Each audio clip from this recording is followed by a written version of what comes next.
Qu'est-ce qu'on appelle la corruption? Au sens courant du terme, la corruption, c'est le fait d'aller à l'encontre de ses principes, d'aller à l'encontre de ses valeurs morales, en échange d'un profit matériel. Donc on dira qu'une personne est corrompue quand, par exemple, elle acceptera de mentir contre de l'argent, quand elle acceptera de fermer les yeux contre des avantages, ou quand elle fera usage de son autorité pour obtenir certaines faveurs. Donc ce qui constitue l'essence de la corruption, ce n'est pas simplement d'agir contre la morale, ce n'est pas simplement d'être malhonnête, c'est d'être malhonnête en échange d'une récompense matérielle. Et pourquoi cette précision est-elle importante? Parce qu'en fin de compte, le malhonnête qui ne reçoit pas d'avantage en échange de sa malhonnêteté, le malhonnête bénévole, si je puis dire, eh bien finalement, il est moins corrompu que celui qui l'est par intérêt. Le malhonnête bénévole, il n'a pas besoin d'être rétribué pour sa malhonnêteté. Il n'attend pas une récompense pour être malhonnête. Il l'est spontanément. En d'autres termes, le malhonnête bénévole est beaucoup plus en accord avec lui-même. Il est fidèle à lui-même. Alors que le malhonnête corrompu, le malhonnête qu'on peut soudoyer, c'est une motivation extérieure qui influence son comportement. La motivation de l'intérêt. L'individu corrompu, c'est celui qui fait par intérêt ce qu'il ne ferait pas sans cet intérêt. Alors il y a des tas de choses qu'on fait par intérêt, et non pas par passion ou par conviction. Se lever le matin pour aller travailler. Pour au moins 90% des gens, ce n'est pas par plaisir. Ce n'est pas par motivation intérieure qu'on accepte de faire un boulot usant. C'est par une motivation extérieure. Gagner de l'argent pour remplir le frigo. Mais est-ce qu'on peut appeler ça de la corruption? Pas vraiment. C'est d'abord une nécessité. Donc si agir par nécessité, c'est être corrompu, nous sommes tous corrompus. Et surtout, rappelons ce qu'on disait tout à l'heure, être corrompu, c'est accepter de faire quelque chose dont on sait que cela va à l'encontre de la morale. C'est accepter de faire quelque chose dont on sait que ce n'est pas juste. L'arbitre de foot corrompu, le juge corrompu, l'homme politique corrompu. Non seulement la corruption n'est pas pour eux une nécessité vitale, mais surtout, ils savent très bien que ce qu'ils font n'est pas juste. Ils savent très bien qu'aucun système moral ne peut venir à leur secours pour justifier leur corruption. À part peut-être le nihilisme. Et c'est ce qui fait que la corruption fait partie des choses qui sont généralement assez mal perçues. Pourquoi? Bien parce que si on peut acheter la conscience de quelqu'un, si on peut téléguider son comportement par de l'argent, eh bien ça veut dire que la personne renonce à sa conscience. Et si elle renonce à sa conscience, elle perd quelque chose d'essentiel à son statut d'être humain. Ce qui caractérise l'être humain, c'est sa possibilité de dire non. C'est sa possibilité de placer des valeurs au-dessus de l'intérêt matériel. Autrement dit, de ne pas être l'esclave de l'intérêt. L'individu corrompu, c'est l'individu dont la conscience est monnayable. C'est l'individu dont la conscience est achetable. Et qu'est-ce qu'on achète à l'individu corrompu? On achète le silence de sa conscience. Le bâillonnement de sa conscience. Et si on peut acheter le bâillonnement de sa conscience, si on peut faire en sorte que la conscience de la personne se soumettent au désir d'une autre conscience, eh bien, anthropologiquement, ça signifie que la personne n'en est plus totalement une.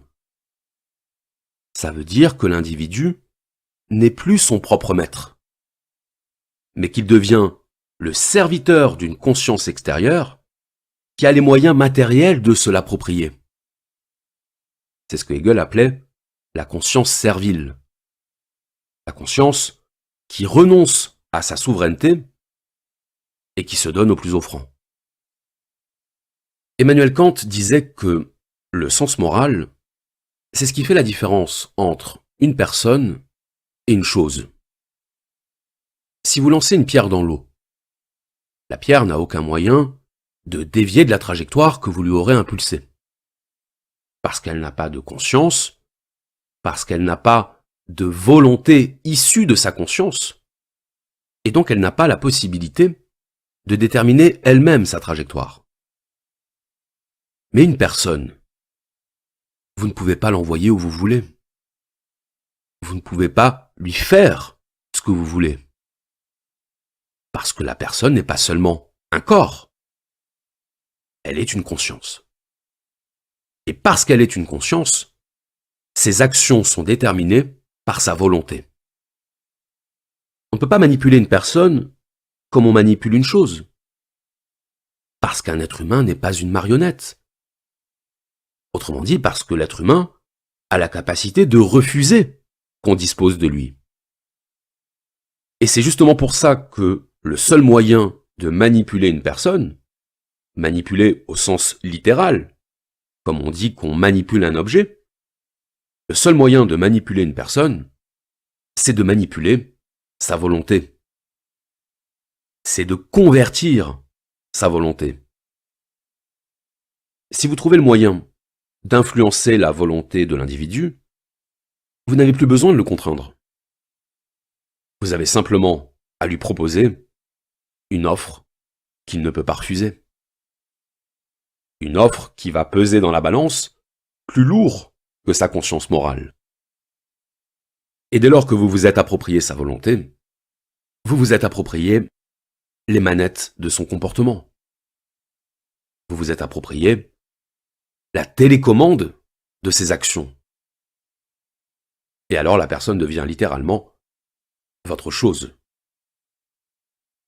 La corruption, c'est ce qui fait qu'une personne accepte de devenir une chose, qu'elle choisit de devenir une chose, autrement dit, qu'elle use de sa liberté pour vendre sa liberté. Seul un être libre peut être dit corrompu. Parce que seul un être libre a la possibilité de monnayer sa conscience.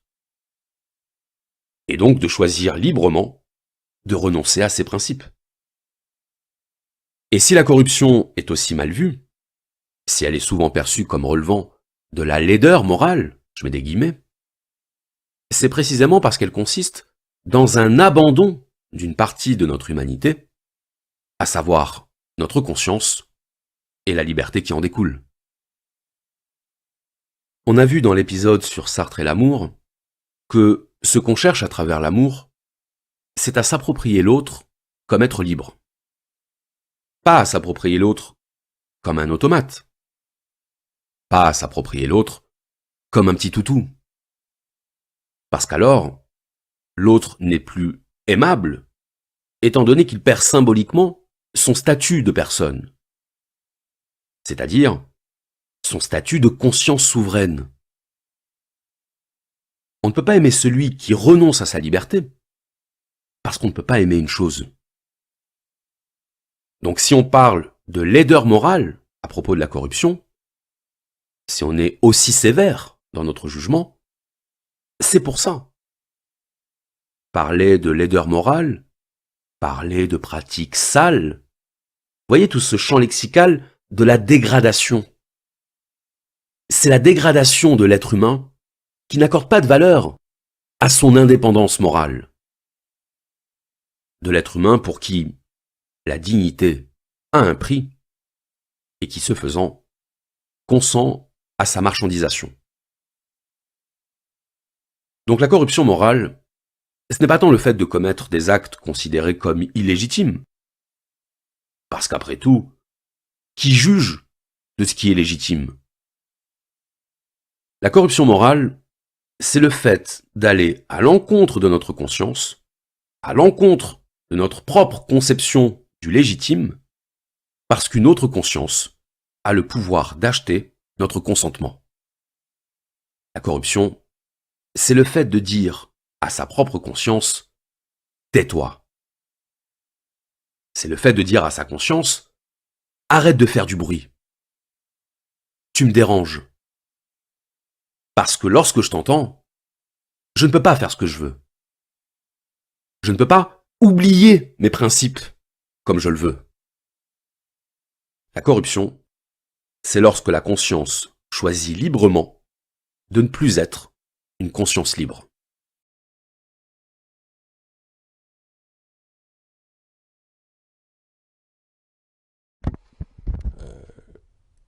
On pourrait rajouter que le summum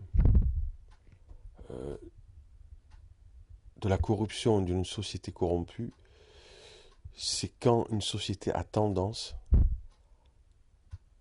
à dire que, et souvent contre les faits, que les enfants mentent alors que l'on a bien entendu que la corruption ne peut se faire que par rapport à un être qui a une conscience libre et on pourrait dire aussi éclairée. Donc une société qui laisse dire ou a tendance à dire que les enfants sont corrompus, alors qu'ils n'ont peut-être pas encore eu toutes les capacités à être une conscience libre, est une société indigne ou qui a de gros problèmes dans son fonctionnement. Ça me fait penser un petit peu au cardinal, j'ai oublié son nom et c'est pas plus mal, de Lyon, je crois, qui, au sujet de la pédocriminalité dans l'Église catholique, dira un jour, vous tapez sur Internet, cardinal ou... je ne sais pas si c'est cardinal ou évêque de Lyon, qui dit à un moment donné, au sujet de la pédocriminalité dans l'Église catholique, devant les journalistes, il n'a pas pu s'empêcher, ça a été... deux points ouvrir les guillemets, en gros, hein, deux points ouvrir les guillemets. Ah, heureusement qu'il y a la prescription. Fermez les guillemets. Heureusement qu'il y a la prescription.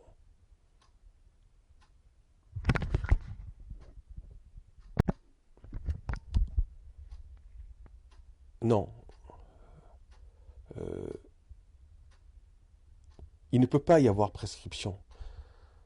Surtout dans une société où, par rapport aux enfants, et même si ce n'était pas le cas, ça serait la même chose, il y a des allocations pour les gens qui ont des enfants, il y a un système de sécurité sociale, et où l'on peut estimer, en tout cas aujourd'hui en France,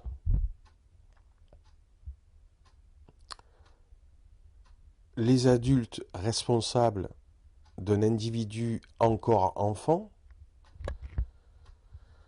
qui, au sujet de la conscience libre et éclairée, et surtout éclairée, eh bien les adultes de cette société ont tous les moyens, matériels en tout cas, je ne parle même pas de l'instruction publique,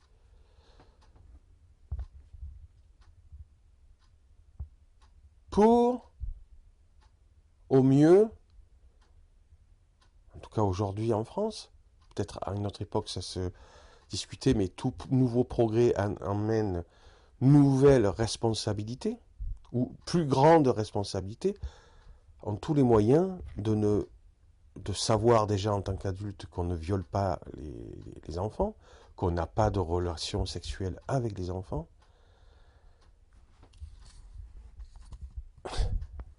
S'il y avait vraiment eu un moment dans l'histoire humaine où les adultes n'étaient pas capables de le comprendre, hein, mais bon, aujourd'hui, avec les médias, etc., l'instruction depuis des dizaines d'années ou des siècles, je pense que l'on comprend.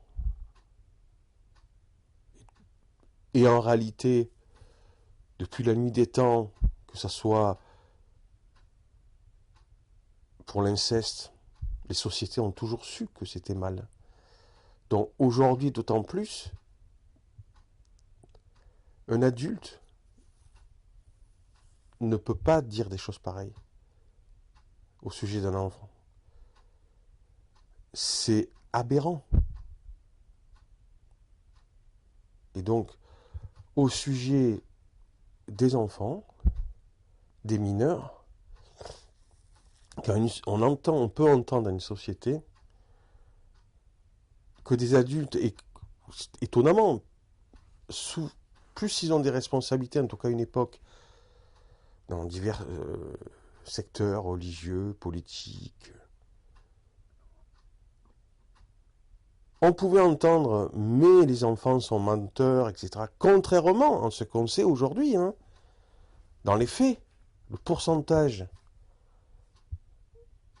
de mensonges de la part d'enfants, il est très très bas en fait, dans le pourcentage de mensonges dans des affaires graves, très très bas.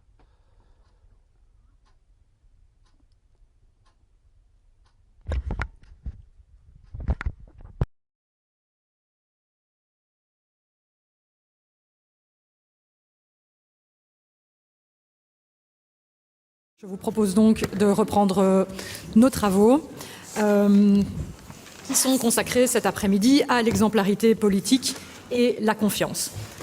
L'exemplarité et la confiance, deux notions dont la signification n'était pas d'emblée claire à l'esprit, en tout cas à mon esprit, formé en droit constitutionnel dans les années 2010.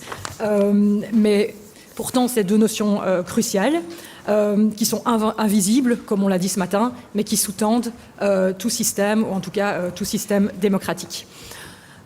Pour rapidement définir l'objet duquel on va parler, même si ça a quand même ça a été fait ce matin, sans épuiser la question évidemment, mais je vais quand même proposer de revenir rapidement sur ces deux définitions dans une optique opérationnelle, donc vraiment pour... en lisant les préparations et les présentations de chacun des panélistes pour essayer d'avoir une vision horizontale, très générale de ce dont on va parler. Pour définir la confiance, je m'appuie sur le livre dont Céline Romainville et Léna Geron sont les autrices et qui est à paraître aux éditions Larcier. Elles définissent la confiance de manière assez large comme un état cognitif et émotionnel qui se constitue d'un mélange de rationalité, de sentiments, d'engagement d'une personne, qu'elles appellent donc le truster, qui s'engage dans une relation sociale avec d'autres, les trustees, sur la base de l'espérance que ces trustees tiendront leurs engagements. Étant entendu, à nouveau ça a été dit ce matin, que le ou les trustees disposent d'un certain degré de liberté pour réaliser les attentes et les espoirs du truster. Donc la confiance, elle implique une certaine prise de risque et l'acceptation d'une certaine forme de vulnérabilité dans le chef du truster. Donc on le voit, il s'agit d'une notion profondément relationnelle qui implique nécessairement la question la confiance de qui, la confiance envers qui et la confiance à propos de quoi.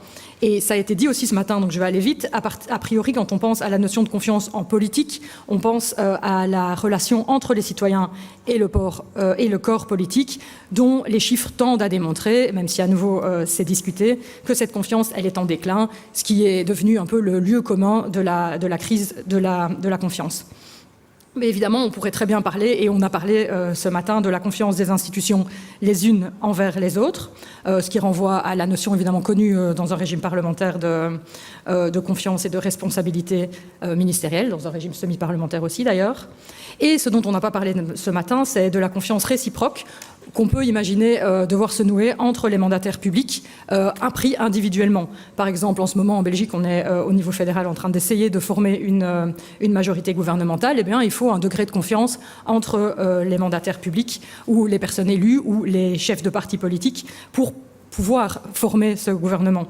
On a aussi la confiance, et ce sera discuté à propos de l'Union européenne, entre les différents niveaux de pouvoir, que ce soit entité fédérée, autorité fédérale ou évidemment à l'échelon européen. Voilà, ça c'est pour la confiance. Vous voyez, c'est très opérationnel et très synthétique, schématique, sommaire, je dirais même. Pour l'exemplarité, là je m'appuie sur la contribution d'Éric Buge dans un ouvrage de référence, on peut le dire, intitulé sobrement L'exemplarité des gouvernants, qui a été publié en 2022 sous la forme d'un e-book par Ius Politicum et qui est en libre accès, je pense, ce qui est toujours appréciable. Et lui définit la notion juridique d'exemplarité comme l'ensemble des règles de contrôle et de sanction des gouvernants afin de pousser ces derniers à la vertu. C'est-à-dire, d'une certaine façon, et je vous cite toujours mais dans une autre contribution, à inciter les gouvernants à privilégier l'intérêt général sur les intérêts particuliers. Ça a été à nouveau évoqué ce matin. Alors ces règles juridiques, on va le voir ici, elles sont très variées quant à leur forme, quant à leur contenu, quant à leur objet, quant à leur effectivité. Elles peuvent chercher à assurer la transparence, l'honnêteté, la dignité de la fonction, à éviter les conflits d'intérêts, à lutter contre la corruption, ou plus généralement à assurer la bonne réputation et le fonctionnement optimal des institutions. Donc plus que d'une notion unifiée, je pense qu'on peut parler de l'exemplarité comme une constellation de situations de comportement qui sont appréhendées donc par des règles de droit. Et alors, toute la question maintenant, c'est quel est le lien entre vertu et confiance? Est-ce que la vertu ou exemplarité est confiance? Est-ce que la vertu des gouvernants implique ipso facto la confiance des gouvernés? C'est pas certain, la question mérite d'être posée. Donc, même un petit peu avant, elle pose la question directement, indirectement. Est-ce que les citoyens exigent ou iront dans ce sens, c'est-à-dire que un membre même d'un pays démocratique avec les séparations des pouvoirs, est-ce que le citoyen, la citoyenne ira dans le sens de privilégier la vertu des responsables, quelle que soit l'origine du responsable, de son sexe, etc. Est-ce que le citoyen ou le citoyen ira dans le sens du responsable d'un des pouvoirs d'une démocratie qui se comportera de manière vertueuse? Malheureusement, l'on peut constater que, en tout cas on a pu le constater en France, très souvent, jusqu'à maintenant, qu'une personne corrompue, qui aura été condamnée pour corruption,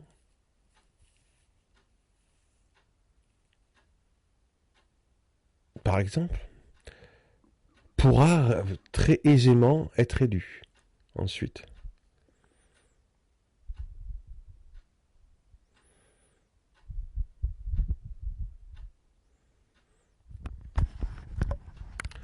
Donc, les faits sont aussi importants.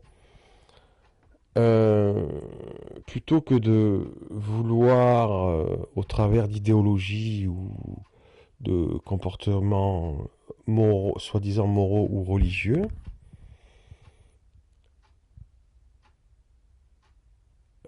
vouloir lancer les citoyens dans des croisades de vertu,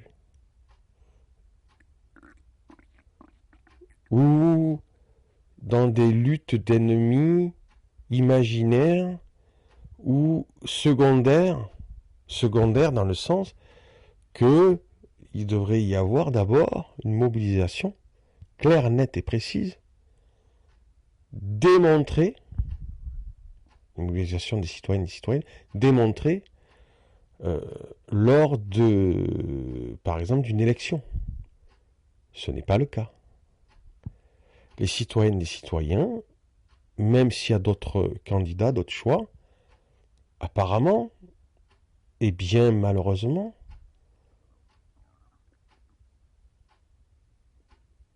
vote pour des gens, c'est un fait, qui auront été condamnés pour corruption, pour violence politique.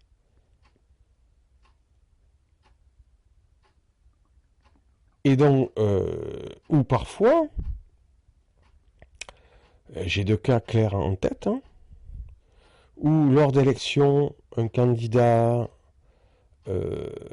clairement voudra donner plus de pouvoir, par exemple, surtout sur le plan municipal, hein, parce que c'est peut-être là où c'est le plus facile à mettre en œuvre, proposera une totale transparence, comme il y a eu un candidat à Toulouse et il y en a eu d'autres comme ça.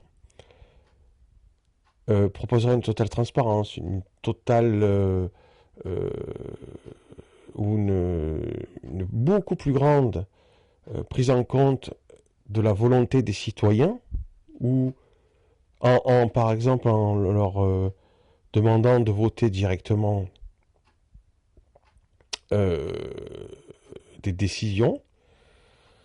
Et ben, ce candidat, il a fait 6%.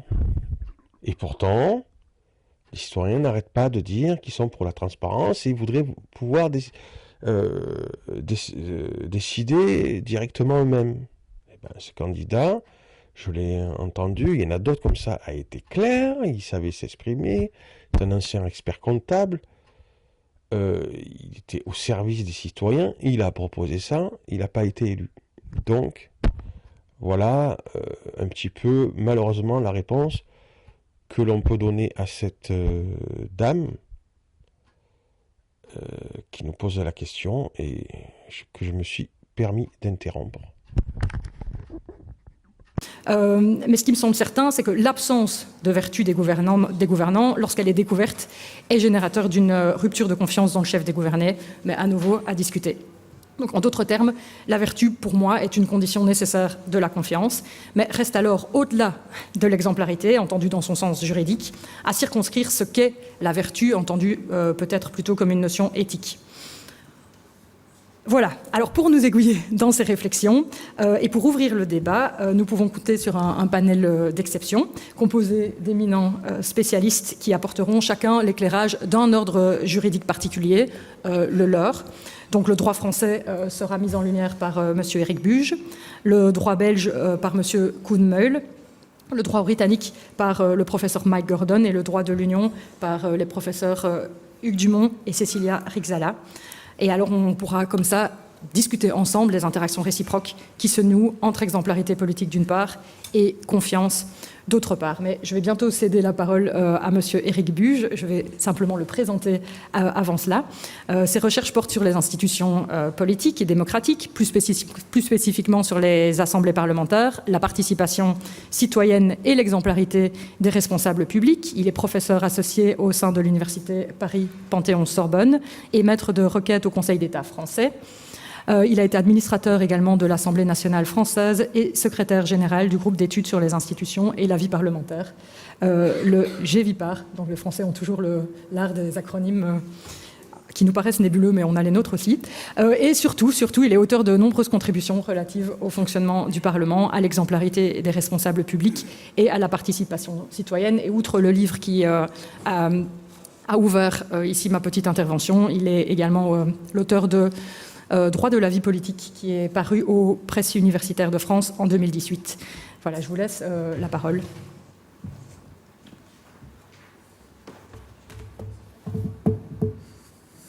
Bien, bonjour à toutes et tous. Je me joins aux orateurs précédents pour remercier chaleureusement les organisateurs de cette manifestation dont on disait avec mon collègue et ami Jean-François Carléo ce midi qu'elle était exceptionnelle. Et hélas exceptionnelle que autant de juristes de cultures juridiques différentes puissent se réunir sur un thème qui, vous l'avez rappelé, me tient particulièrement à cœur, qui est celui de l'exemplarité des responsables publics. Et donc, lorsqu'on m'a proposé d'intervenir au cours de cette conférence, j'étais un peu surpris par la thématique qui m'a été proposée, qui est donc les règles d'éthique politique en droit constitutionnel français. Or, pas tant l'éthique politique ou l'exemplarité, je reviendrai effectivement sur la définition que je propose de donner de l'exemplarité ou de l'éthique politique, une notion que j'assimile assez largement, mais sur le champ qui était proposé, à savoir le droit constitutionnel français. Et donc je me suis effectivement posé la question de savoir s'il y avait des règles d'éthique politique en droit constitutionnel français. Peut-être que quelque chose m'avait échappé. Et effectivement, c'est cette enquête que je vous propose de mener ensemble, de savoir s'il y a effectivement des règles d'éthique politique en droit constitutionnel français. Et donc, à titre de méthode, dans un premier temps, je vous propose d'identifier ou de cerner un peu plus précisément cette notion d'éthique politique que je vous propose d'identifier par commodité, parce que le temps est compté, à celle d'exemplarité des gouvernants.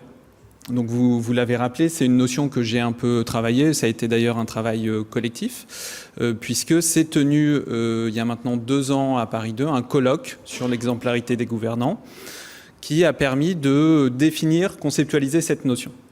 Et donc je vous propose de retenir 3 critères pour identifier les règles d'exemplarité des gouvernants. Ça permet de se mettre d'accord sur ce dont on parle.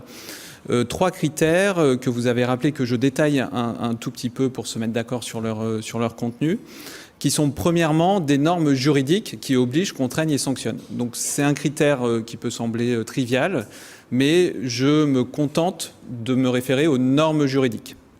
Parce que lorsque, dans le langage courant, on parle d'exemplarité, on va vouloir englober des types de normes, des types de comportements qui vont bien au-delà des normes juridiques, des normes morales, des normes éthiques, qui n'ont pas forcément de fondement dans le droit.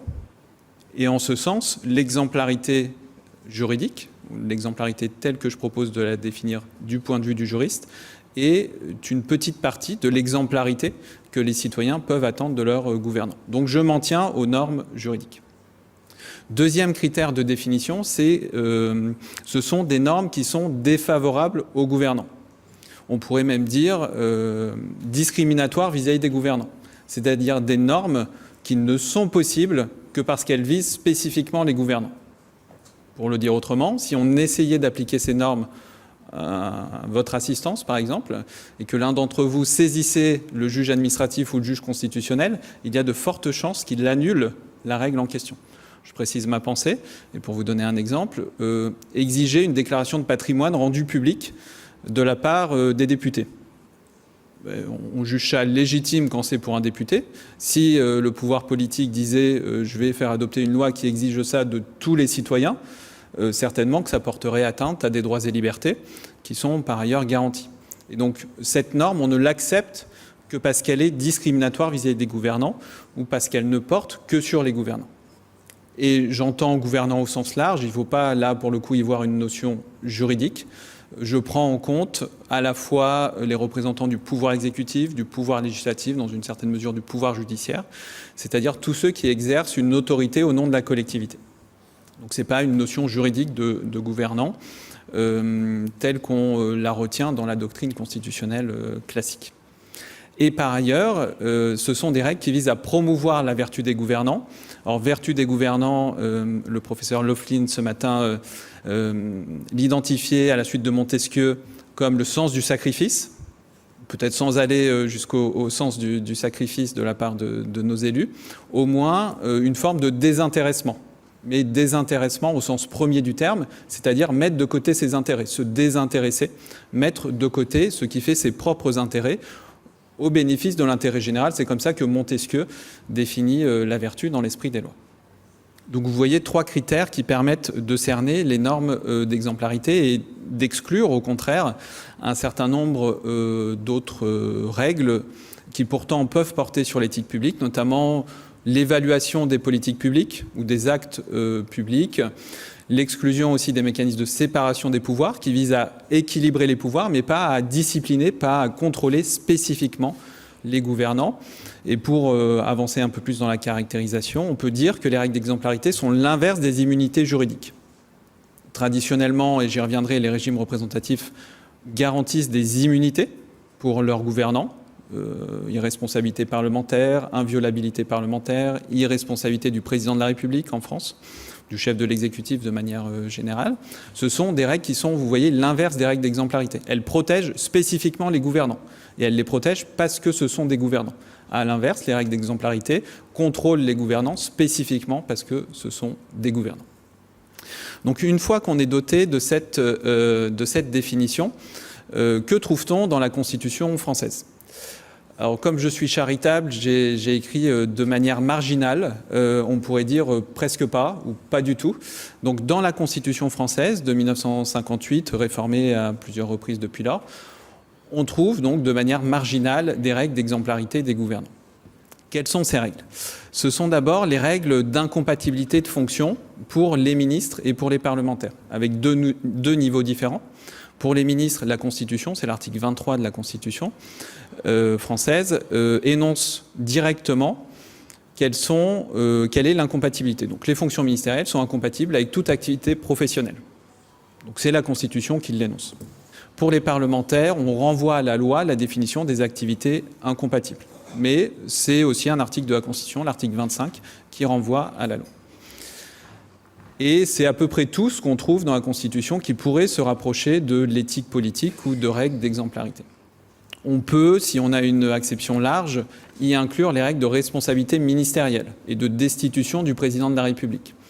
On trouve notamment, donc je ne reviens pas sur la responsabilité du gouvernement devant le Parlement, à l'article 49 de la Constitution française, on trouve, s'agissant de la destitution du président de la République, la notion de manquement à ses devoirs.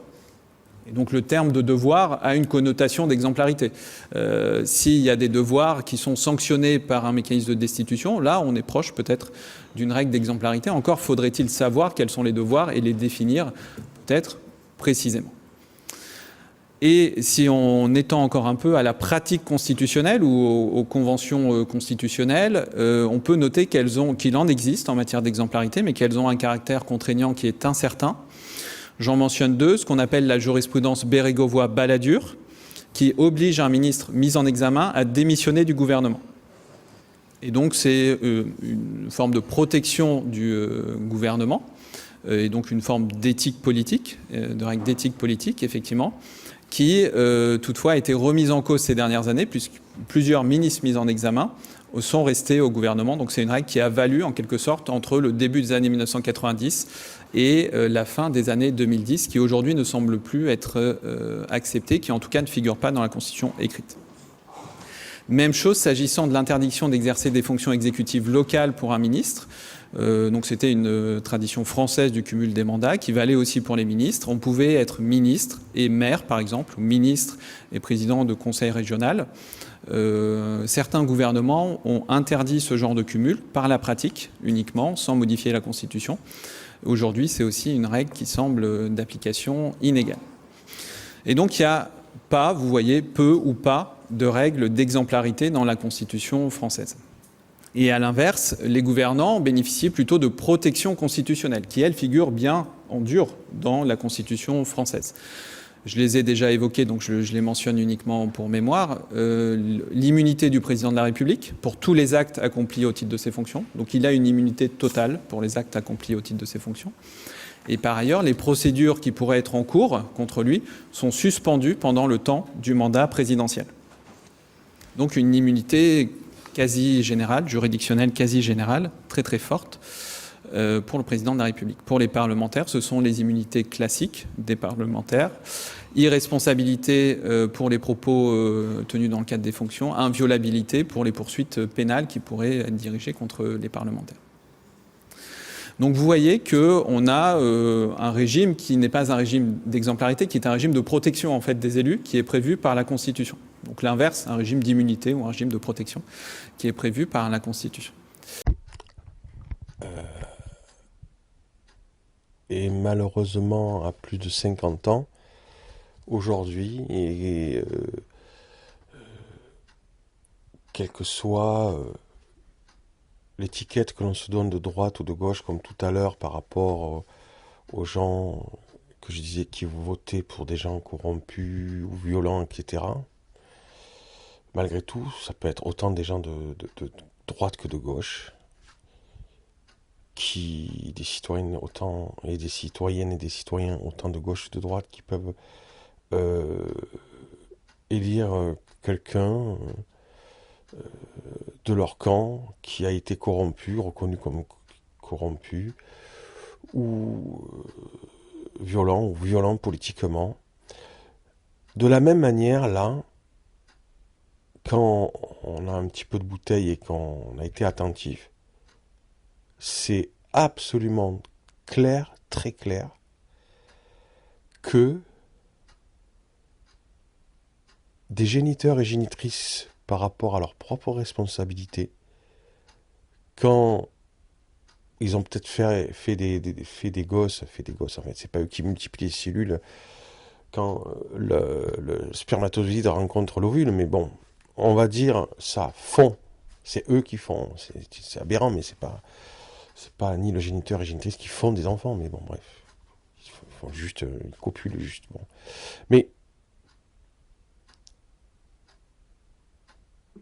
des fois, quand donc des citoyennes et des citoyens décident de faire des enfants,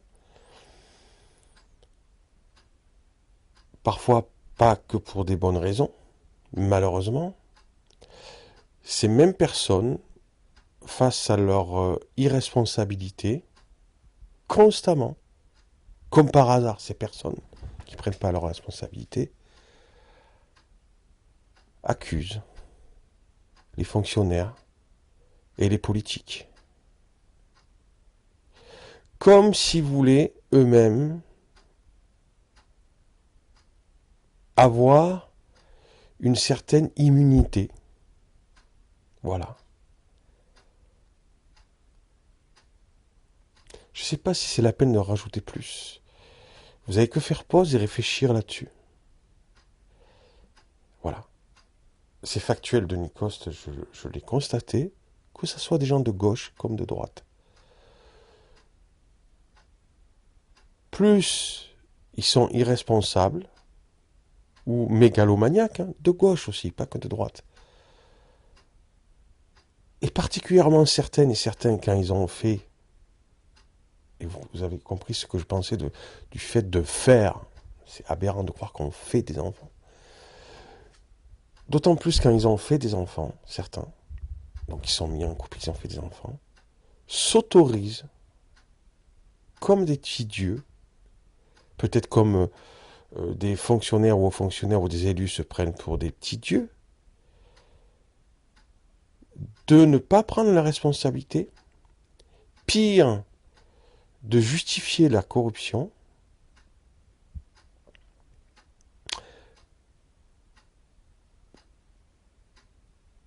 la maltraitance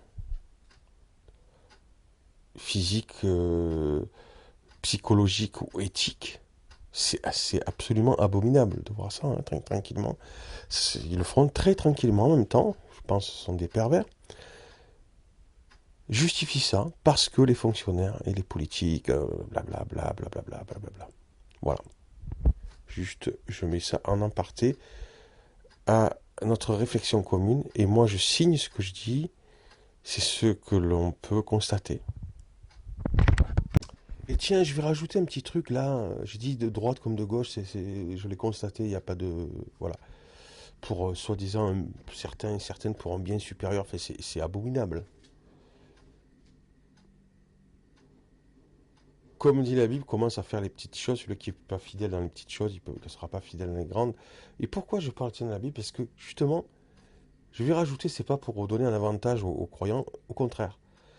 C'était pour ajouter, même ceci, ce que j'ai dit avant, même quand ils sont croyants. Ils peuvent aller jusqu'à là, même ou surtout même.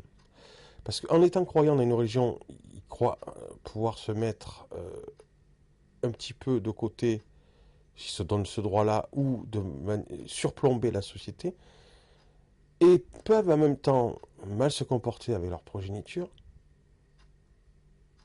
et tout en montrant du doigt les politiques et les élus,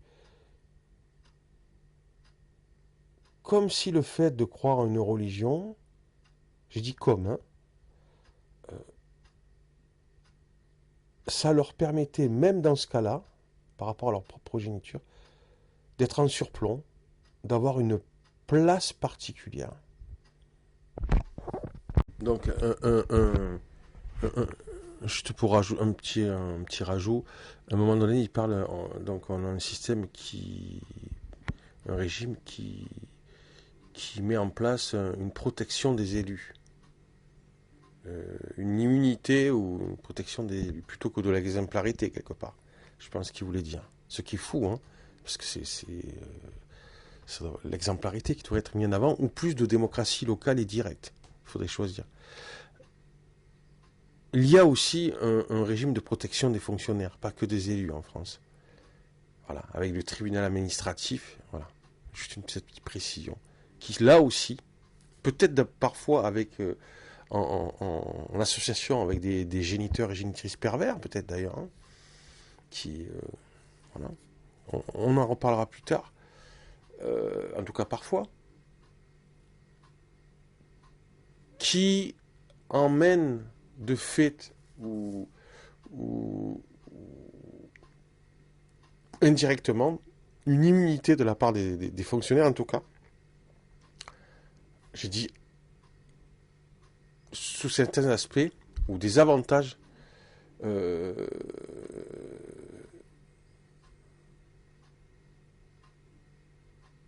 d'irresponsabilité ou des possibilités de se défendre des fonctionnaires plus grands que la simple citoyenne ou le simple citoyen. Ça aussi, c'est délirant aussi. Mais c'est encore le cas en France. Voilà. Et cela aussi, comme pour les élus et le régime d'immunité, etc., entraîne les géniteurs et génitrices les plus pervers à justifier leur propre perversion dans leur propre couple ou famille en montrant du doigt les fonctionnaires comme ils montrent du doigt les élus. Mais en regardant un peu mieux et à nouveau frais cette constitution de la Ve République, on aperçoit un autre modèle qui ne concerne pas les responsables politiques, qui concerne les juges judiciaires. Et donc c'est dans les articles consacrés à l'autorité judiciaire qui, eux, élaborent un autre modèle, qui comporte un autre corpus de règles juridiques qui, elles, peuvent directement être qualifiées de modèles d'exemplarité ou de règles d'exemplarité. Donc c'est à l'article 65 de la Constitution sur le Conseil supérieur de la magistrature, qui évoque d'une part le fait que c'est une instance de discipline. Et bien sûr, on ne trouve pas le pendant pour les parlementaires. Il n'y a pas d'instance de discipline parlementaire dans la Constitution. Donc une instance de discipline. Donc les juges peuvent être soumis à des procédures disciplinaires, qui évoquent également justement la possibilité de sanctions disciplinaires. Donc il y a possibilité, si on méconnaît les devoirs de la charge, de sanctions disciplinaires. Et enfin, le Conseil supérieur de la magistrature est chargé d'élaborer les règles de déontologie des magistrats. Et donc là, on a bien un ensemble complet comprenant une autorité de sanction, des règles fermes, déontologiques, et puis des possibilités de sanctions. Donc ça, c'est un véritable modèle d'exemplarité ou un système d'exemplarité qui n'est applicable qu'aux magistrats. Et donc on trouve, me semble-t-il, dans la Constitution française de la Ve République, deux modèles constitutionnels opposés, qui sont d'une part un modèle de protection des gouvernants et d'autre part un modèle d'exemplarité des magistrats. Et c'est en étudiant, en entrant un peu dans le détail de l'analyse de ces deux modèles, qu'on va pouvoir trouver des choses intéressantes, me semble-t-il. En effet, si ces règles sont relativement absentes de la Constitution française, donc je vous ai dit les règles d'exemplarité, pour les responsables politiques, pour autant, bien sûr, les constituants de 1958 ne se sont pas désintéressés du contrôle des gouvernants. C'est pas parce qu'ils ont dit on va pas astreindre les élus ou les ministres à des règles déontologiques, à des règles de conflit d'intérêts, de déport, etc., comme il pouvait en exister dans d'autres parlements à l'époque. Ça n'est pas parce qu'on ne prévoit pas ces règles dans la Constitution française qu'on ne va pas prévoir de contrôle sur les gouvernants. Simplement, ces contrôles, ce sont des contrôles par des procédures indirectes, c'est-à-dire qu'ils ne visent pas spécifiquement le comportement des gouvernants, qui ne prescrivent pas des comportements particuliers. Ce sont des règles de contrôle qui sont indirectes. Et les 3 grandes règles de contrôle qui sont en direct, vous les avez là, peut-être que c'est un peu petit à l'écran. C'est un extrait du journal officiel qui comporte la loi constitutionnelle du 3 juin 1958 qui habilite le gouvernement du général de Gaulle à rédiger un projet de constitution. Et le Parlement, lorsqu'il habilite l'exécutif à rédiger un projet de constitution, prend quand même des garanties. Et là, vous avez les 5 garanties qui ont été prises et qui s'imposaient sur la rédaction de la Constitution. Et vous voyez que dans ces garanties, on prévoit, que tout pouvoir provient du peuple. Donc le principe de l'élection. Première garantie pour le contrôle des gouvernants. Deuxième garantie, la séparation des pouvoirs. Il faut qu'il y ait 3 pouvoirs distincts. Donc c'est 2 alinéas différents. D'une part, exécutif, législatif doivent être distincts et il faut que les juges soient indépendants. Deuxième garantie, donc la séparation des pouvoirs. Troisième garantie, il faut que le gouvernement soit responsable devant le Parlement. Donc la responsabilité politique, concept bien connu des constitutionnalistes. Et vous avez là les 3 garanties que les régimes représentatifs, dont les régimes représentatifs se munissent, pour assurer le contrôle de leurs gouvernants. Mais vous voyez que ce sont 3 institutions génériques qui font bien d'autres choses que contrôler les gouvernants. L'élection vise à assurer l'adéquation de vue entre le pays et le Parlement. C'est ça l'objet principal de l'élection, si on devait le résumer. La responsabilité politique, ça a été dit ce matin, sert à assurer l'adéquation de vue entre le Parlement et le gouvernement. Et ça n'est que secondairement que ce sont des mécanismes de contrôle de l'intégrité des responsables politiques. Et donc le contrôle qui est instauré par la Constitution sur les gouvernants, c'est un contrôle qui est indirect et par ces 3 institutions non spécifiques au contrôle de l'intégrité des gouvernants, que sont donc l'élection, la séparation des pouvoirs et la responsabilité politique. Dans le même temps, et c'est ça qui donne son intérêt à la thématique bien sûr, dans le même temps, en France, on a connu au cours de ces 30 dernières années une prolifération des règles d'exemplarité. Mais comme aux États-Unis depuis les années 1960, comme au Royaume-Uni depuis au moins les années 1970, comme dans beaucoup d'autres pays européens, à mesure des scandales, le législateur a entrepris de réglementer la vie politique et de s'assurer de l'intégrité des gouvernants. Donc je vous ai mis les 3 principales lois de 1988, 2013, 2017 qui faisaient toutes suite à des scandales. 1988, multiples scandales politico-financiers. 2013, l'affaire Cahuzac, du nom du ministre des Finances qui avait un compte non déclaré en Suisse. Et 2017, l'affaire Fillon, que vous connaissez du nom du Premier ministre qui avait employé pour des prestations fictives, ça a été jugé par la Cour de cassation, son épouse. Et donc à chaque fois, en réaction, le Parlement a voté des lois qui renforçaient beaucoup les contraintes pesant sur les gouvernants. Je vous ai mis un petit exemple des normes auxquelles sont astreints aujourd'hui les ministres. Donc si, ça tombe bien, c'était bien sûr pour les besoins de cette présentation, un Premier ministre vient d'être nommé en France il y a une demi-heure. Et donc qu'est-ce qu'il va devoir faire ? Il va devoir remplir une déclaration de situation patrimoniale et une déclaration d'intérêt qui vont être publiées sur Internet. Il va devoir placer tous ses actifs financiers, s'il en a, sous mandat de gestion. Donc il ne pourra plus en assurer la gestion directe. Il va subir un contrôle fiscal dès sa prise de fonction. Il va bien sûr devoir se déporter en cas de conflit d'intérêts. On va contrôler qu'il ne s'est pas enrichi de manière inexpliquée durant ses fonctions. Si, à la suite de ses fonctions, qu'on lui souhaite le plus longue possible, il éprouve la nécessité de passer dans le secteur privé, il va avoir besoin d'une autorisation, de manière à vérifier qu'il n'y a pas de conflit d'intérêts entre les décisions qu'il a prises et les fonctions qu'il s'apprête à prendre dans le secteur privé. Et tous ces contrôles sont menés par la Haute Autorité pour la transparence de la vie publique, qui a le statut d'autorité administrative indépendante. Si on se reporte en 1980, donc il y a une quarantaine d'années, aucune de ces obligations n'existait. Donc on est dans un mouvement affirmé de construction d'une éthique publique. Et donc ce qui est intéressant, c'est de savoir comment est-ce que ce nouveau type de contrôle sur le comportement des gouvernants, s'articule avec le contrôle ancienne mode, via l'élection, la séparation des pouvoirs et la responsabilité. Est-ce que ça se renforce mutuellement ? Est-ce que ça se contredit ?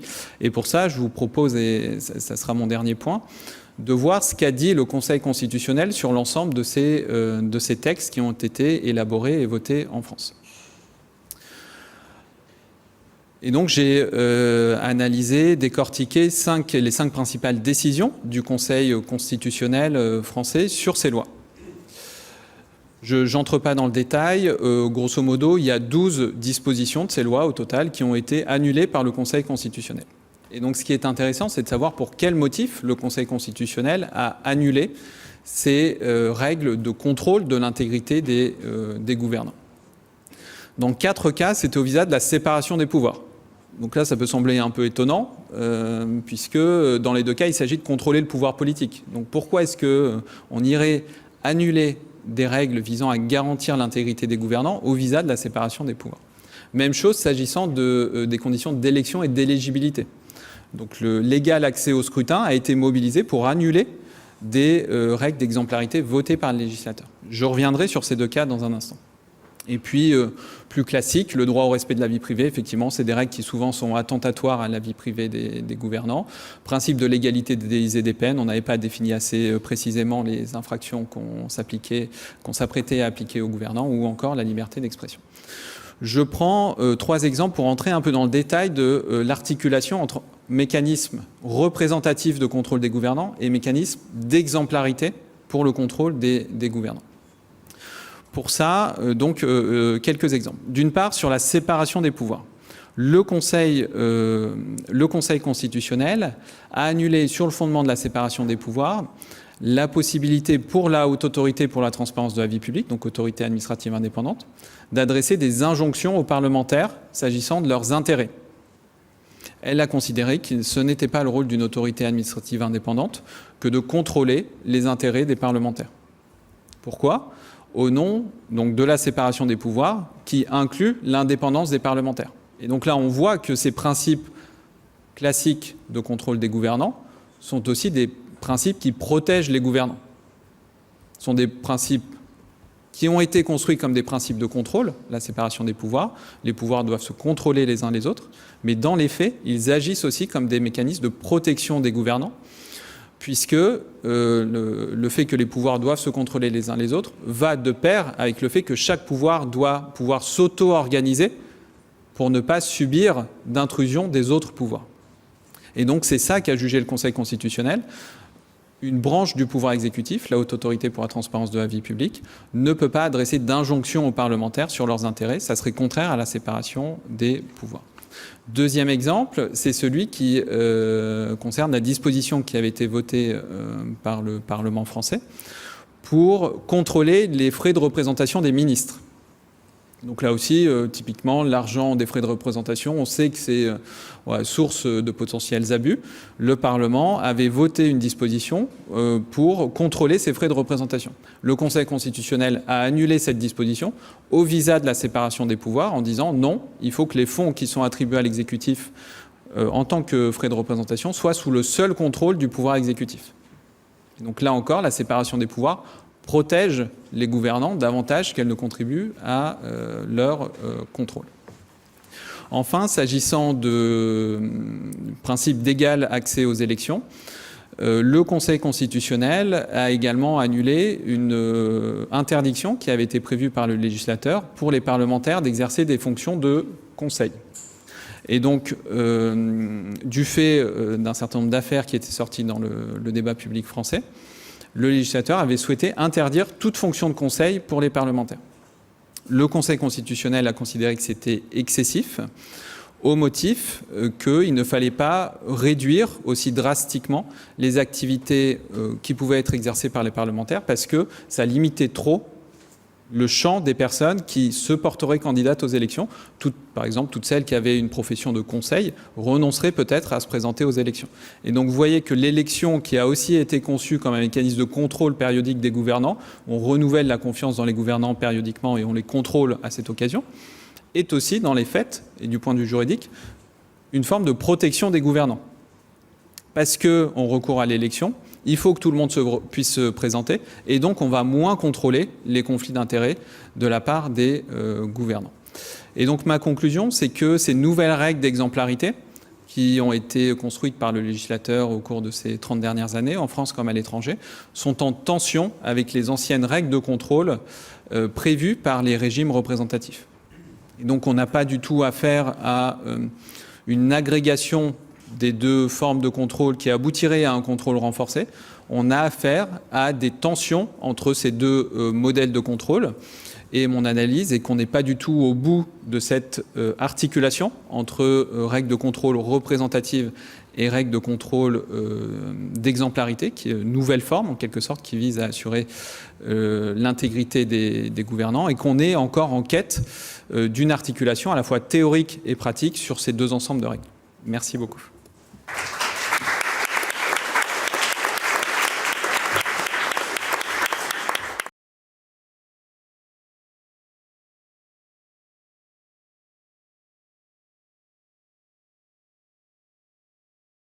La semaine dernière, on apprenait les réquisitions lors du procès en appel des assistants parlementaires du FN. 4 ans de prison, dont 1 an ferme, et 5 ans d'inéligibilité sans exécution immédiate cette fois. Il y a quelques semaines, c'est l'ancien président de la République, Nicolas Sarkozy, qui dormait en prison suite au procès du financement libyen de sa campagne. Derrière ces procès, c'est la question même de la vertu de nos représentants qui se pose. Et la multiplication des affaires semble aller de pair avec la défiance envers la politique qui s'accroît d'année en année. Il y a quelques jours, le baromètre de la confiance politique du Cevipof indiquait que seuls 22% des Français ont confiance dans la politique. Alors, quelle est la place de la vertu dans la construction de la démocratie? D'Athènes à aujourd'hui, en passant par la Révolution française, l'élection est-elle la seule source de légitimation d'un gouvernement? Pour nous éclairer dans cette histoire longue ce soir, un invité, Éric Buge. Bonsoir. Bonsoir. Vous êtes professeur associé de droit constitutionnel à Paris 1 Panthéon-Sorbonne, fondateur de l'association Parlons Démocratie. Vous faites paraître cet ouvrage passionnant intitulé L'éclipse de la vertu, une histoire de l'exemplarité des gouvernants en démocratie. C'est aux éditions du Seuil. Merci d'être avec nous ce soir dans Question du soir.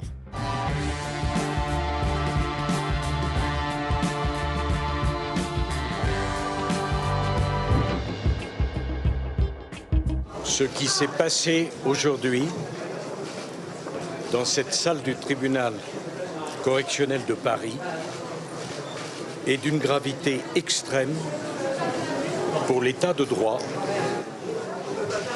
pour la confiance qu'on peut avoir pour la justice. Il y a un problème avec la justice. Je vais vous dire, je ne renoncerai sur rien. Moi, je n'accable pas les magistrats, je n'accable pas la magistrature. J'accable des magistrats qui refusent de faire leur travail conformément, évidemment, au code de procédure. L'ingérence de ces magistrats dans le processus électoral suprême qui est celui de l'élection présidentielle, voilà où est le trouble à l'ordre public. Et je reviens, Éric Buge, sur cette enquête du Cevipof qui établit que 55% des Français estiment que c'est aux juges et non aux citoyens de statuer sur l'éligibilité des candidats qui ont enfreint la loi. On l'a bien vu pendant le procès de Marine Le Pen et des personnes qui l'entouraient au Rassemblement national. C'était une question fondamentale de savoir qui pouvait l'empêcher de se présenter, le juge ou le citoyen. Votre point de vue sur la façon dont les Français abordent cette question? Oui, alors c'est une question qui est une question très contemporaine. Pendant très longtemps, et notamment depuis la Seconde Guerre mondiale, on disait ce qui fait le caractère démocratique d'une nation, c'est que ses dirigeants sont élus périodiquement. Et on voit bien au travers des extraits que vous avez passés, comme de l'enquête du Cevipof, qu'aujourd'hui, nos concitoyens attendent davantage de leurs gouvernants. Le fait d'être élu est bien sûr toujours nécessaire, mais n'est plus suffisant. Ils attendent aussi que s'astreigne à un devoir d'exemplarité. Et c'est ça, je crois, que montre cette enquête du Cevipof. Je voudrais qu'on plonge tout de suite sans attendre, parce que c'est un ouvrage passionnant que vous faites paraître dans cette histoire. Une histoire qui est à la fois une histoire de la démocratie, peut-être plus encore une histoire des contrôles de la représentation démocratique. Alors commençons loin, très loin, même à Athènes. Comment la démocratie athénienne pense ces contrôles, les contrôles des personnes élues notamment ? Alors les Athéniens accordaient un temps tout à fait considérable au contrôle de leurs gouvernants. Pour eux, c'était au moins aussi important que les modalités de désignation des gouvernants. Aujourd'hui, comme je l'ai indiqué, on désigne les gouvernants par l'élection, à l'époque plutôt par le tirage au sort, Mhm. qui était considéré comme la modalité démocratique par excellence de désignation des gouvernants. Mais ils ne se satisfaisaient pas de cette simple désignation par le sort. C'est-à-dire, Pour eux, que fallait-il de plus au fond? Pour eux, il était tout aussi important, et les auteurs anciens nous le racontent, il était tout aussi important de contrôler les gouvernants avant le début de leur fonction, pendant leur fonction comme après. Et le mécanisme de l'ostracisme, par exemple, est symbolique de cette volonté de contrôle exigeant des gouvernants. Alors, il y a toute une série de mécanismes de contrôle que vous décrivez. Et voilà notamment ce que vous écrivez. La démocratie athénienne ne se contentait pas, pour limiter le pouvoir des magistrats, de multiplier les magistratures, de rendre ces dernières collégiales et de courte durée et d'assurer la rotation des gouvernants. Elle organisait également, ainsi que l'écrivait Échine, tout un ensemble de contrôles, d'enquêtes et d'examens visant ses propres magistrats. Fin de citation. Donnez-nous justement quelques exemples bien concrets de ce type de contrôle qui était établi. Alors peut-être deux exemples. D'abord, le contrôle en début de charge. Donc vous étiez élu ou tiré au sort, vous n'entriez pas immédiatement en fonction. Il fallait d'abord que vous faire examiner par le conseil composé de 500 citoyens tirés au sort. Et là, on allait vous poser un certain nombre de questions pour s'assurer que vous étiez un bon citoyen. Est-ce que vous payez vos impôts? Est-ce que vous avez accompli vos campagnes militaires? Est-ce que vous êtes un bon maître avec vos esclaves? Donc tout un tas de On jugeait la moralité au fond du futur magistrat. On jugeait en fait du caractère civique du futur magistrat. Pour être un bon magistrat, on considérait qu'il fallait d'abord avoir été un bon citoyen. Et l'examen par le conseil visait à s'assurer que l'intéressé avait été un bon citoyen.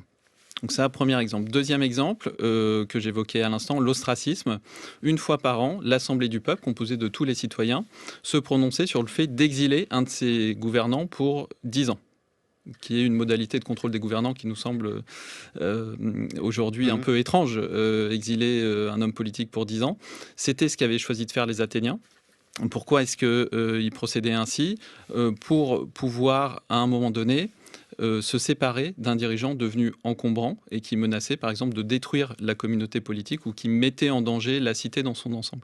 Deux exemples de contrôle des gouvernants, avant les fonctions, pendant les fonctions, il y en avait également après la fin des fonctions. Ce que vous expliquez par ailleurs, Éric Buch, c'est que ces contrôles avaient trois fonctions essentielles. Commençons naturellement par la première. D'abord, rappeler aux magistrats leur position subordonnée par rapport aux citoyens, même par rapport au peuple dans son ensemble.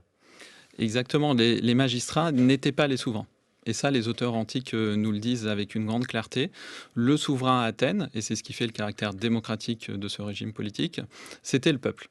Et la souveraineté du peuple s'exprimait de différentes manières, par la désignation des magistrats au sort ou par l'élection, qu'on a gardé aujourd'hui dans l'élection, expression de la souveraineté du peuple, mais également dans le contrôle des magistrats qui leur rappelait à tout moment qu'ils pouvaient être ramenés à la condition de simples citoyens. La deuxième fonction, évidemment, c'est rappeler constamment aux magistrats qu'ils incarnent, portent haut les valeurs, les obligations qui leur ont été confiées par ce peuple. Exactement, et on posait justement aux magistrats, lors de l'examen préalable par le Conseil, des questions qui étaient en rapport direct avec les fonctions qu'ils auraient à exercer. Par exemple, les magistrats qui étaient chargés de collecter l'impôt, on leur demandait avant s'ils avaient bien eux-mêmes, en tant que citoyens, versé les impositions qu'ils devaient. Ceux qui devaient être ensuite général, stratèges dans le langage de l'époque, on leur demandait avant s'ils avaient combattu vaillamment, et donc on visait à assurer l'adéquation entre les qualités du gouvernant et les qualités du citoyen. Et la troisième, la troisième fonction, c'est peut-être d'ailleurs la plus essentielle, celle qui est au cœur de votre ouvrage, c'est préserver les institutions démocratiques. Ce sont ces contrôles qui permettent la persistance de la démocratie. Oui, la cité athénienne, comme beaucoup d'autres cités antiques, avait connu un grand nombre de conflits internes, de guerres civiles, et pendant un temps, notamment à la fin du 5e siècle, les oligarques, le courant aristocratique avait pris le dessus. Donc la démocratie avait été renversée, compromise pendant un temps. Et les contrôles des gouvernants visaient à s'assurer aussi que les gouvernants de la démocratie restaurée étaient bien sincèrement démocrates. Et donc, de ce point de vue-là, toute cette surveillance des gouvernants avait pour objet premier de préserver la démocratie. En grande résonance avec l'actualité, avec aujourd'hui, était-il possible de devenir inéligible? La peine d'inéligibilité existait-elle telle qu'elle à proprement parler? Alors, pas sous ce terme-là, mais on pouvait être déchu de ses droits civiques. Et bien sûr, le fait d'être déchu de ses droits civiques emportait l'interdiction de se présenter aux élections ou d'être tiré au sort. Et d'ailleurs, c'est un point commun de toutes les républiques antiques, et notamment la République romaine également, que de pouvoir priver de ses droits civiques les mauvais citoyens, entre guillemets, en tout cas ceux qui avaient été condamnés ou qui avaient enfreint les règles communes, de manière à ce qu'ils n'accèdent jamais à des fonctions gouvernementales. La grande surprise de votre ouvrage, je dois le dire, c'est cette séquence, ce grand moment que vous décrivez, que vous décryptez, ce moment de la Révolution française où vous montrez, explicitez une décorrélation entre les enjeux de la représentation démocratique d'un côté et les enjeux de contrôle de cette démocratie de l'autre. Vous expliquez même que la Révolution devient le tombeau du contrôle démocratique. Expliquez-nous pourquoi. Oui, alors c'est le cas pour la Révolution française en France, c'est aussi le cas pour la Révolution américaine, et la même chose se passe en Angleterre. Donc ça n'est pas un phénomène qui est propre à la France, mais qui est beaucoup plus général. Qu'est-ce qui se passe à la fin du XVIIIe siècle, à l'époque des révolutions, au moment des révolutions? On va considérer que la seule source de démocratie, ou du caractère démocratique de la représentation, se fonde dans l'élection. L'élection, c'est le choix par le peuple de ses gouvernants. Et c'est la seule... C'est l'onction. C'est l'onction populaire. Et c'est d'ailleurs le seul moment dans lequel le peuple est habilité à se prononcer directement sur les affaires de la cité. Il ne pourra pas après révoquer ses gouvernants. Les gouvernants ne pourront pas être rendus inéligibles parce que ça reviendrait à remettre en cause la souveraineté populaire telle qu'elle s'est exprimée dans les élections. Et on refuse dans le même temps au peuple, par exemple, de s'exprimer directement par la voie de l'initiative citoyenne ou du référendum. Donc le peuple est souverain, mais sa souveraineté ne s'exprime que par l'élection. Et en conséquence, rien n'est admis qui pourrait remettre en cause les élus, puisque ça reviendrait indirectement à remettre en cause l'élection et donc le choix du peuple. Mais ce qui est troublant, Éric Buch, c'est qu'on a tous inscrit dans notre imaginaire, dans nos représentations, ces grands discours parlementaires de la Convention, notamment de ces grands instants qui appellent à la vertu, qui appellent les élus à se comporter dignement. Comment justement réconcilier peut-être ces discours qui parlent de vertu, qui incitent les élus à agir tel qu'ils le devraient, et ce rapport justement peut-être distant avec le contrôle, avec les contrôles parlementaires et démocratiques? Vous avez tout à fait raison. La Révolution, notamment dans sa dernière phase, la phase de la Convention nationale, a, et notamment par la voix de Robespierre, tenté d'institutionnaliser la vertu, a voulu contrôler, exiger des gouvernants un comportement vertueux. Il y a même une démarche de purification morale. Tout à fait, de purification morale, et qui va jusqu'à créer des institutions, tenter de créer des institutions qui aboutissent à ne sélectionner que des gouvernants vertueux ou à sanctionner les gouvernants qui commettraient des manquements aux devoirs de leur charge. Un exemple, l'un des conventionnels avait proposé qu'on puisse voter par boule noire et boule blanche. Les boules blanches pour voter pour, les boules noires pour voter contre. Et que si un élu, grâce aux boules blanches qui avaient plus de votes que l'ensemble de ses concurrents, donc arrivé premier, s'il avait néanmoins également plus de boules noires, il aurait lui aussi été rendu inéligible. Donc c'était l'exigence non seulement d'être le plus populaire ou d'avoir les meilleures propositions pour la collectivité, mais aussi de ne pas être repoussoir qu'on a tenté là d'institutionnaliser. Qu'est-ce qui pose problème fondamentalement aux révolutionnaires? C'est que des institutions puissent contrôler des élus. Au fond, c'est que des institutions moins légitimes que les élus eux-mêmes se mettent à contrôler les élus? Ça, c'est le premier facteur, effectivement, d'échec, puisque la Révolution échouera à institutionnaliser ce contrôle de la vertu. Et donc, le premier facteur, c'est celui que vous venez d'indiquer, qui est qu'on ne trouve rien au-dessus de la Convention nationale, aucune institution n'est légitime à contrôler les députés. Le deuxième facteur d'échec, c'est les conflits politiques de l'époque, et on n'a pas réussi à créer à l'époque, ce qu'on a fait depuis la deuxième moitié du XXe siècle, des institutions neutres et indépendantes qui soient exemptes du jeu politique, qui soit extérieur au jeu politique et qui puisse être une sorte de juge de paix. Et troisième facteur, c'est le fait qu'on insistait beaucoup sur la vertu, et Robespierre est célèbre pour avoir formulé de nombreux discours sur cette idée de vertu, mais sans pouvoir en donner un contenu. Aujourd'hui, on ne parle plus de vertu, c'est un terme qui semble un peu suranné. On parle par exemple plutôt de déontologie, et on met un contenu plus concret dans les exigences déontologiques. Typiquement, on ne va pas uniquement dire il faut que les gouvernants se comportent avec probité et impartialité. On va leur énoncer à leur endroit un certain nombre de règles concrètes qui vont s'astreindre à suivre. Par exemple, l'interdiction ou la limitation de recevoir des cadeaux de la part de représentants d'intérêt. Et donc, c'est cette transformation de la vertu en règles concrètes à respecter qui n'a pas été faite à l'époque révolutionnaire. Je reste un moment tout de même, Éric Buge, à ce moment révolutionnaire. Est-ce qu'il n'y a pas un quatrième facteur également à mettre en lumière, ce conflit qui peut parfois survenir et que l'on observe par ailleurs dans l'actualité, conflit entre la décision que prendrait cette instance de contrôle d'un côté et la décision souveraine du peuple de l'autre. L'une et l'autre peuvent se trouver être contradictoires. Elles peuvent effectivement se trouver être contradictoires, et autant les révolutionnaires français ont échoué à institutionnaliser ce contrôle de la vertu, autant il y a une expérience intéressante aux États-Unis avec le Conseil des censeurs dans un des États américains, la Pennsylvanie, qui était chargé précisément de juger les gouvernants. Donc une instance qu'on souhaitait la plus neutre possible, chargée de juger les gouvernants, qui a été supprimée au bout de 7 ans, un seul mandat. Pourquoi ? Parce qu'il entrait en conflit avec la représentation nationale et avec les pouvoirs constitués. Et donc c'est bien là l'exemple de cet échec à trouver une autre légitimité que la légitimité issue des urnes, telle qu'elle s'incarne dans les élections et donc, in fine, dans la représentation nationale. Si je tire le fil, Éric Buge, de ce que vous nous expliquez là, comment les révolutionnaires pensaient-ils la question de l'impunité ? Est-ce que un individu, un citoyen, une fois élu, pouvait-il agir dans le fond pratiquement comme il le voulait jusqu'à la fin de son mandat ? Alors, ce que vous venez d'énoncer est diamétralement contraire à l'opinion qu'avaient les révolutionnaires. D'une part, ils considéraient que les gouvernants devaient agir avec plus d'exigences envers eux-mêmes que les autres citoyens. Donc c'est à l'inverse de l'impunité. Et c'est ce que moi j'appelle du terme d'exemplarité, qui est justement le fait de faire peser plus d'obligations et de contraintes sur les gouvernants que sur les simples citoyens. Mais quelle forme cela prenait-il ? Quelle forme ces contraintes sans contrôle prenaient-ils ? Et c'est justement là l'échec de l'institutionnalisation, c'est le fait qu'on n'a pas réussi à décliner l'idée de vertu dans un certain nombre d'obligations qui soient opposables aux gouvernants. Mais pour vous en prendre un exemple, parce qu'il y a quand même eu des tentatives en la matière, la peine de mort était prévue pour les députés corrompus, alors que pour les juges, c'était seulement, entre guillemets, 20 ans d'emprisonnement.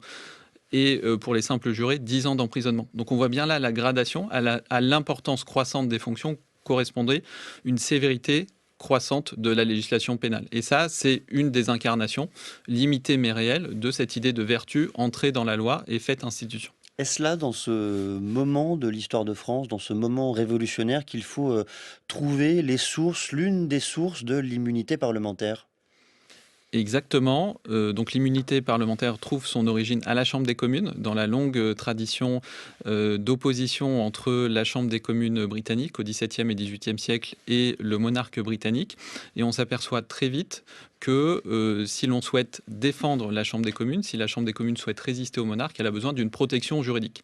Elle ne peut pas tolérer que ses membres soient arrêtés arbitrairement par le monarque et les juges qui l'emploient. Et en France, au tout début de la Révolution française, les choses se présentent de la même manière. Les États généraux sont convoqués, ils se proclament assemblée constituante, et en conséquence, le roi réagit violemment et menace de faire arrêter les députés, d'où le serment du jeu de paume. C'est exactement à ce moment-là, dans les tout premiers jours de la Révolution, que les députés français proclament leur immunité. Et donc ils se dotent eux-mêmes d'une immunité pour résister aux pressions du roi. Et donc c'est aussi là qu'on a la naissance en France de cette tradition des immunités parlementaires qui existe maintenant depuis 2 siècles et demi, puisqu'on a toujours aujourd'hui le bénéfice pour les députés d'immunité parlementaire. Ce que vous expliquez par ailleurs, et je vais caricaturer, Éric Buge, mais c'est que pendant 200 ans, dans ce domaine, rien ne se passe. Non seulement rien ne se passe, mais aucun gouvernant de haut niveau n'est condamné pour des faits d'atteinte à la probité ou de corruption, pour le dire rapidement. Ce qui ne permet pas de dire que durant 200 ans, on a été plus vertueux. Non, puisque lorsqu'on ne regarde pas, lorsqu'on ne contrôle pas, on trouve moins. Et donc, les historiens, pour le coup, sont bien d'accord pour dire qu'au XIXe siècle, au gré des grandes avancées technologiques, de la construction du réseau de chemin de fer, des grands projets d'investissement, et le canal de Panama, le scandale du canal de Panama à la fin du siècle nous le montrera de manière très concrète, les relations entre argent et politique au XIXe siècle n'ont pas toujours été sereines. Et malgré ça, pas de condamnation de gouvernants. C'est le cas en France, c'est le cas aussi aux États-Unis, dans une large part en Angleterre. Et donc, une des thèses que j'essaye de développer, c'est de montrer comment les régimes représentatifs ont marginalisé l'exigence de probité des gouvernants pendant au moins un siècle et demi. Qu'est-ce qui change à la fin des années 80? D'abord, qu'est-ce qui change du point de vue social, de l'acceptation politique? Qu'est-ce qui change ensuite, peut-être dans ce rapport que vous venez de décrire entre contrôle démocratique et représentation démocratique? Alors, ce qui change, de mon point de vue, c'est un certain nombre de facteurs structurels qui vont évoluer.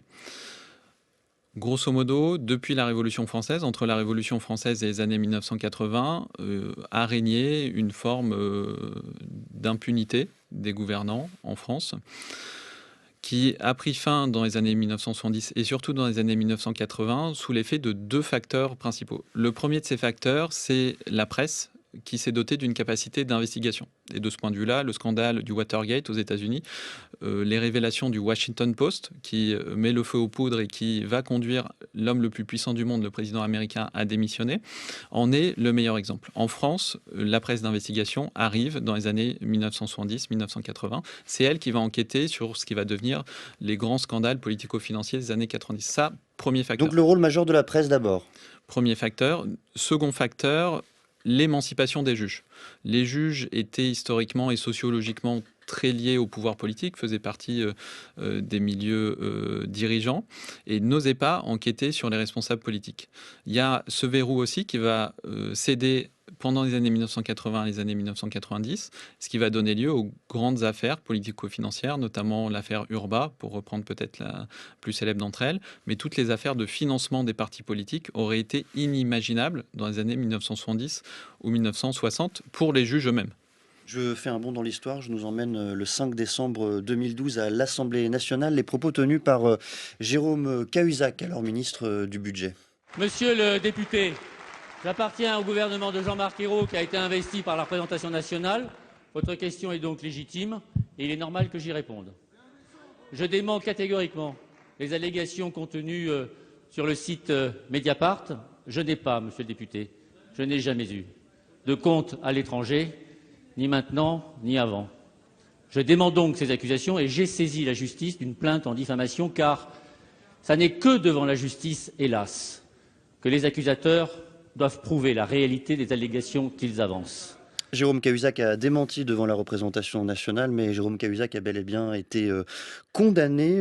Éric Buge, au fond, qu'est-ce que cette affaire a changé dans notre rapport au contrôle politique ? Elle a changé assez fondamentalement les choses parce qu'elle marque, pour la France en tout cas, l'entrée dans l'ère de l'exemplarité. C'est-à-dire qu'à partir de ce moment-là, En tant qu'aspiration, vous voulez dire, j'imagine. En tant que scandale causant ou créant des institutions.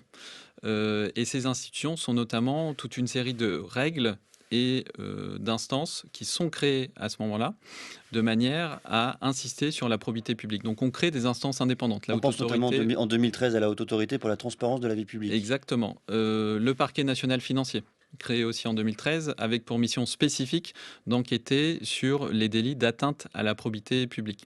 On oblige les ministres à déclarer leur patrimoine et leurs intérêts en début de mandat. Ces déclarations sont rendues publiques. Ils sont contraints de subir une vérification fiscale en début de fonction. Ils sont contraints de placer toutes leurs actions et autres instruments financiers sous mandat de gestion pendant leur fonction. Après la fin de leur fonction, ils doivent avoir l'autorisation de la haute autorité pour exercer une activité privée. On voit qu'on entre dans un autre monde qui est un monde caractérisé par une exigence accrue de probité et d'exemplarité. Je reviens sur ce que vous nous expliquiez un peu plus tôt. Pourquoi le mot de vertu s'est-il perdu au fil de l'histoire? Est-ce qu'il est trop lointain? Est-ce qu'on a du mal à l'incarner, à le rendre tangible, visible? Et pourquoi l'avoir remplacé par le terme peut-être plus prosaïque de déontologie? Alors, je pense que le terme de vertu a une connotation assez morale. C'est un beau mot, la vertu. C'est un beau mot, mais un mot peut-être un peu passé ou suranné, qui en tout cas fait un peu démodé aujourd'hui le terme de vertu. Et d'ailleurs, ce caractère un peu démodé tient à ce qu'on a discuté un peu plus tôt, qui est son association forte avec la période de la terreur révolutionnaire. Et d'ailleurs, pendant tout le 19e siècle, lorsque les républicains se réclamaient d'une politique de la vertu, on les renvoyait à la figure de Robespierre. Si bien que la vertu en politique n'a plus droit de citer à partir de la Révolution. Et donc, je pense que ça a participé aussi au fait qu'on a cherché de nouveaux termes, et celui de déontologie en fait partie. Il y a un paradoxe fort, un paradoxe de surface, mais un paradoxe tout de même quand on souhaite d'un côté rétablir la confiance, le lien de confiance entre les citoyens et ses représentants d'un côté, et que de l'autre on opère ce travail important, nécessaire, fondamental de mise en lumière des écarts des représentants. Comment tenter de penser l'articulation entre les deux, peut-être même tenter de réconcilier ces deux mouvements? Alors, ce qui est certain, c'est que lorsque les députés votent les lois qui font suite à l'affaire Cahuzac, mais c'est la même chose dans les autres grandes démocraties, ils souhaitent rétablir la confiance. Donc le but est toujours de dire un scandale a brisé la confiance des citoyens dans leurs responsables politiques. Pour rétablir la confiance, il faut créer des lois plus exigeantes qui vont aboutir à contrôler les responsables publics. Donc ça, c'est l'intention originelle. L'effet concret, ou un des effets concrets, c'est que le standard, la barre d'exigence attendue de la part des gouvernants, progresse sans cesse. Et donc, on va aujourd'hui condamner, que ce soit juridiquement, moralement, pénalement, des responsables politiques pour des faits qui, dans les années 1960-1970, auraient semblé anodins, si ce n'est normaux.